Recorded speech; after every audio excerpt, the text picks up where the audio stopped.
Hello বন্ধুরা, আজ আমি তোমাদের কাছে নিয়ে চলে এসেছি একদম ধাবা স্টাইলে এগ তড়কার একটা রেসিপি।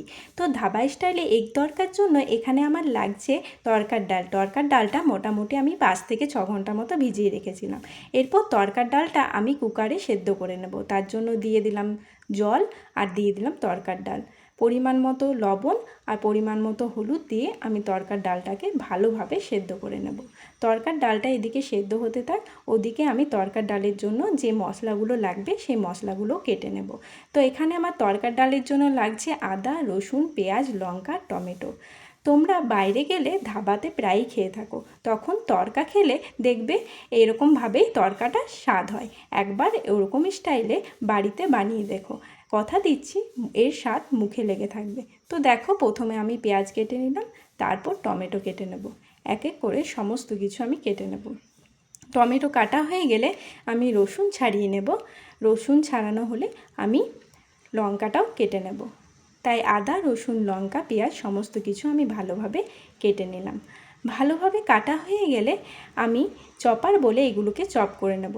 তোমরা চাইলে বটিতে খুব ছোট ছোট করে কেটে নিতে পারো। তো দেখো, চপার বলে আমি আদা, রসুন, পেঁয়াজ, লঙ্কা সব কিছু দিয়ে দিলাম। সব কিছু দিয়ে আমি ভালোভাবে এখন চপার বলে চপ করে নেব। চপার বলে চপ করা হয়ে গেলে আমি এদিকে দেখে নেব তড়কার ডালটা ভালোভাবে সেদ্ধ হয়েছে কিনা। তড়কার ডালটা আমার একদম পারফেক্টভাবে সেদ্ধ হয়ে গেছে। এরপর আমি তড়কার ডালটা করে নেব। তার জন্য কড়াই বসিয়ে দিয়েছি। কড়াইয়ের মধ্যে দিয়ে দিয়েছিলাম সরষের তেল। এখানে আমি 2টো ডিম নিয়ে নিয়েছি। তোমরা চাইলে নিজেদের পছন্দ অনুযায়ী ডিম নিতে পারো। 2টো ডিমই আজ আমি তড়কার ডালটা করব। তো দেখো, 2টো ডিম আমি ফাটিয়ে দিলাম। এরপর ডিমটাকে আমি হালকা করে ভেজে নেব। তড়কার ডালের জন্য ডিমটাকে খুব বেশি কড়া করে না ভাজলেও হয়, হালকা করে ভাজলে মুখে পড়লে বেশ ভালো লাগে। পরিমাণ মতো লবণ দিয়ে আমি ডিমটাকে ভেজে নিলাম। এরপর আমি বাটির মধ্যে ডিমটাকে তুলে রেখে দেবো।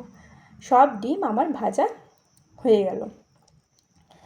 এরপর আমি তড়কার ডালের মশলাটা করে তড়কাটা বানিয়ে নেব। দেখো, তড়কার ডালের মশলার জন্য আমি এখানে দিয়ে দিলাম কড়াইয়ে আবারও সরষের তেল। তারপর মশলাটা আমি ভালোভাবে ভেজে নিলাম। দিয়ে দিলাম পরিমাণ মতো হলুদ, লবণ আর জিরে গুঁড়ো। সব কিছু দিয়ে আমি ভালোভাবে কষিয়ে নিলাম। এরপর দিয়ে দিলাম তড়কা মশলা। সেদ্ধ করে রাখা তড়কা দিয়ে দিলাম, ভালোভাবে নেড়ে নিলাম। কুচি করে রাখা ডিমগুলোও দিয়ে দিলাম। দিয়ে দিলাম ওপর থেকে কাসুরি মেথি আর একটু ধনেপাতা। তোমরা চাইলে এর আগে বাটারও দিতে পারো। তো দেখো, আমার তড়কার ডাল সম্পূর্ণভাবে তৈরি। রাতের খাবারে ধোঁয়া ওঠা গরম রুটির সাথে এরকম ডাল তড়কা থাকলে আর কিছুই লাগে না। আমার ভিডিওটি ভালো লাগলে লাইক, কমেন্ট, শেয়ার করে দিও। Bye bye, tata. ভালো থেকো, সুস্থ থেকো, আনন্দে থেকো।